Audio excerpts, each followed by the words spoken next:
Hello, welcome to Old Nerd Reads his Marvel Comics in Order. This is episode 109. This time I read Marvel 2-in-1, number 25. Cover by Jack Kirby. Story by Marv Wolfman. He's also the editor, of course. It's kind of the thing at this point in the Marvel bullpen. It's also Marv Wolfman's first issue. Before this, it was Bill Mantlo. Ron Wilson on pencils. He drew the FF for quite a while. Sam Granger on inking. Irv Watanabe, letterer. Glennis Wine, colorist, or is it Ween? Yeah, I think this is a Jack Kirby cover. It doesn't exactly scream Kirby to me. This character, this figure looks very Kirby-ish, but the rest of it doesn't look as Kirby to me as I'm used to. But this is an interesting issue. The Thing has a date with Alicia. They're at Shea Stadium watching a Jets football game. And of course, Thing's gonna get kidnapped. This had to be pretty traumatizing for Alicia. She's blind.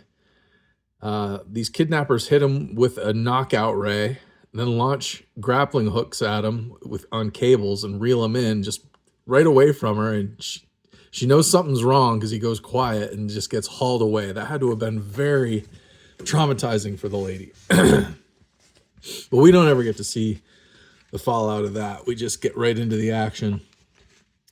He's hauled up into this blimp, and these are the guys responsible for kidnapping him. And we see that they've already kidnapped Iron Fist. I think this might be one of Iron Fist's first appearances, maybe his very first appearance outside of his own book. Not real sure. I don't think the characterization in this of Iron Fist is very cohesive with the characterization given in his own book, written by Chris Claremont. Iron Fist is very stoic in this one. He seems more like your stereotypical martial artist was thought of back then, kind of like a Zen monk Buddhist, very even-tempered. I don't know. It just doesn't seem like quite the same character to me. But then again, I think Marvel 2-in-1 must be for younger readers. I get that impression after reading several of these for this video series. It just seems like it's for a younger audience to me. Like this makes it look like he's super strong or something. He's able to smash himself out of this captivity device. Looks like it's all metal. He's able to break out of it. The whole time, the Thing is calling him funny names like Greenie. I don't know. He's got a bunch of, like, he never really calls him Iron Fist. He calls him everything but Iron Fist. They get hauled off to a distant land, of course, and dropped into the middle of it. Iron Fist is able to land gracefully with a vine. The Thing, of course, falls. That's why I feel like this is for younger readers. There's a lot of, like, just kind of slapstick humor. When the Marvel Bronze, not the Bronze Age, the Silver Age started. Did the Silver Age was that when Marvel, like Fantastic Four, Spider-Man, everybody started back in the early 60s with that? Is that the Silver Age? I think it is. But the Fantastic Four was pretty huge at that point. And I think a lot of it was because of Ben Grimm and the Thing. So hence he gets his own book. But it seems like to me that he was a lot of comedy relief in the Fantastic Four. And they really lean into that hard in this book. He's always making jokes. It's pretty rude to people. But him and Iron Fist, they find out that they've got to fight these warriors for this magical kingdom in this unnamed country. Seems like it's probably, in the South China Sea somewhere, maybe. The letters page in this one's pretty cool. What do we got here? There was a couple of interesting things I noticed. This person wrote a letter, and he named a bunch of potential guest stars for the book, and a bunch of potential villains for the book. And he mentions Doctor Doom and the Submariner in one, and that's probably because at this time, Marvel was also publishing a book called Marvel Supervillain Team Up, and that starred Doctor Doom and the Submariner, and they're both villains. So it makes sense that back in 1976, 1977, someone would think of the Submariner as a villain, but he's not typically a villain. He didn't really start off as a villain. He isn't a villain really now, but back at this time, he would have been thought of as a villain.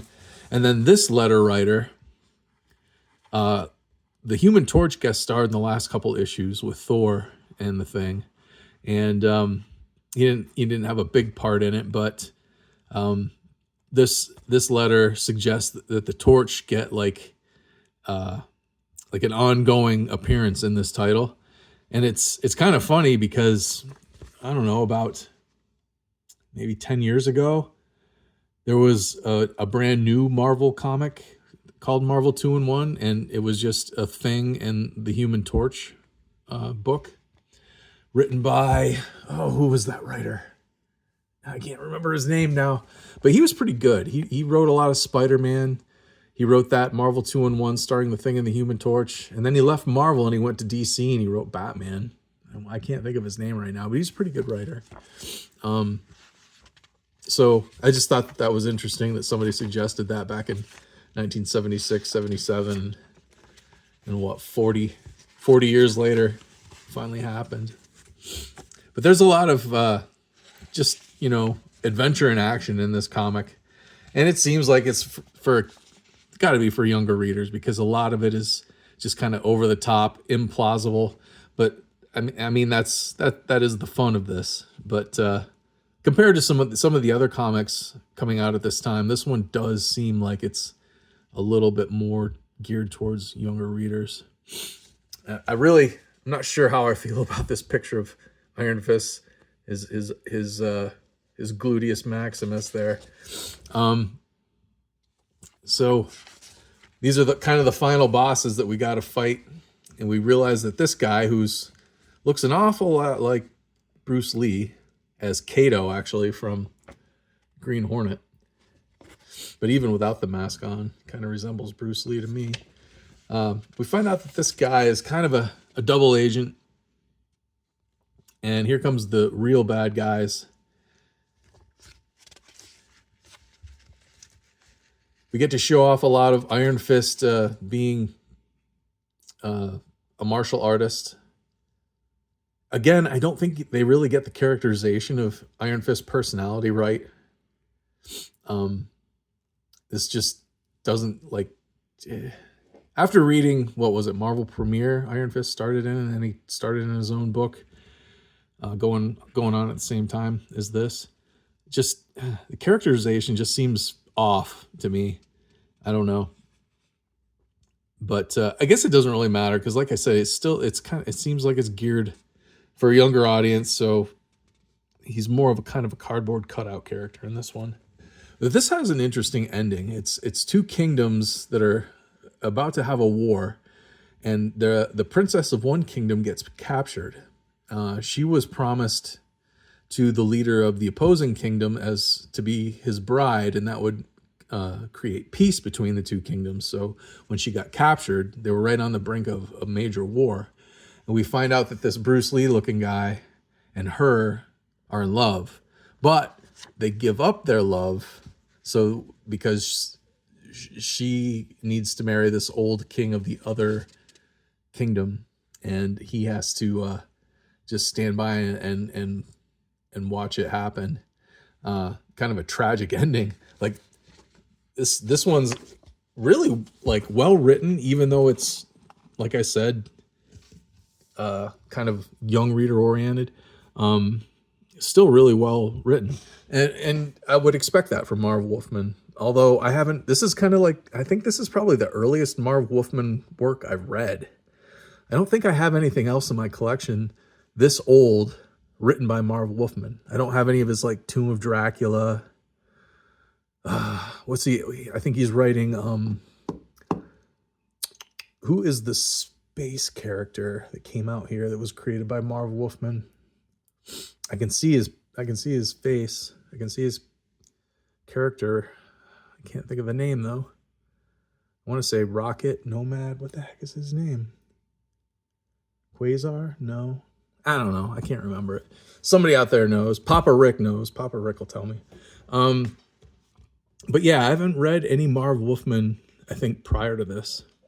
And even though it was like a young kid's book, I think it was still a very interesting story with all the twists and turns it took, the subject matter, pretty intense at times.